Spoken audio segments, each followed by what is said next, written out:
Actuellement, de nombreuses plantes sont utilisées dans la fabrication des médicaments. Les substances actives peuvent être issues directement des plantes ou bien synthétisées chimiquement. Aujourd'hui encore, de nouvelles substances sont découvertes pour traiter des maladies telles que le cancer.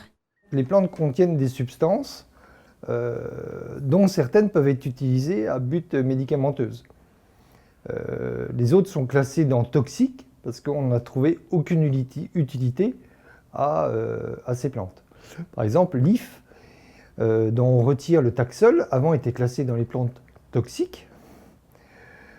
Mais depuis qu'on a trouvé cette substance qui traite le cancer, eh bien, elle est devenue utile.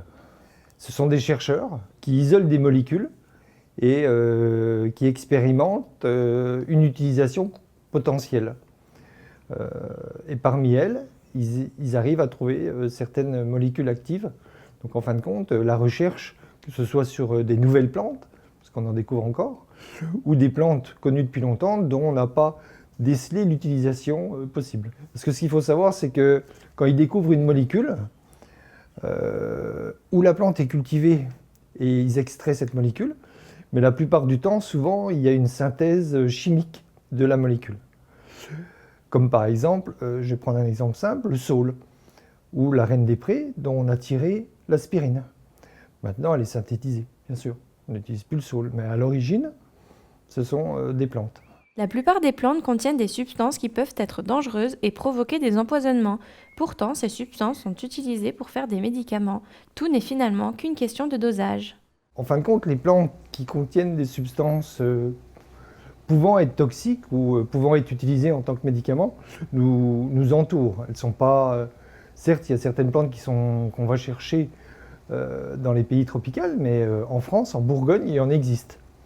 Comme par exemple la digitale pourpre qui pousse dans le Morvan, elle est utilisée pour faire une substance qu'on appelle la digitaline. Donc effectivement, il y a certaines plantes comme le muguet qui sont toxiques, comme le lierre qui est toxique ou le fruit de l'if. Il y a aussi les usages qu'on en fait.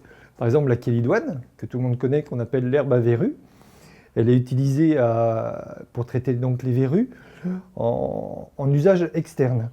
Si on l'utilise en usage interne, c'est-à-dire qu'on absorbe, elle devient toxique. C'est pour ça que l'utilisation des plantes est vraiment à être encadrée par des professionnels de la médecine. Le Pavot somniferum, dont on retire la morphine. Donc c'est une substance qui est utilisée comme analgésique régulièrement et encore à l'heure actuelle dans les hôpitaux. Les plantes non toxiques sont également utilisées pour les médicaments de confort et certains produits de beauté.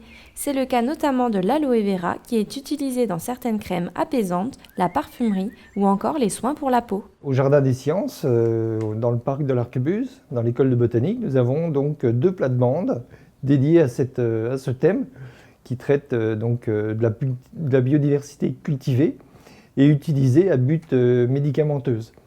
Ce sont 2 plates-bandes qui ont été faites en collaboration avec la faculté de pharmacie de l'Université de Bourgogne afin de présenter des plantes pertinentes. Une réaction? Un témoignage? Commentez ce reportage sur dijonsanté.fr.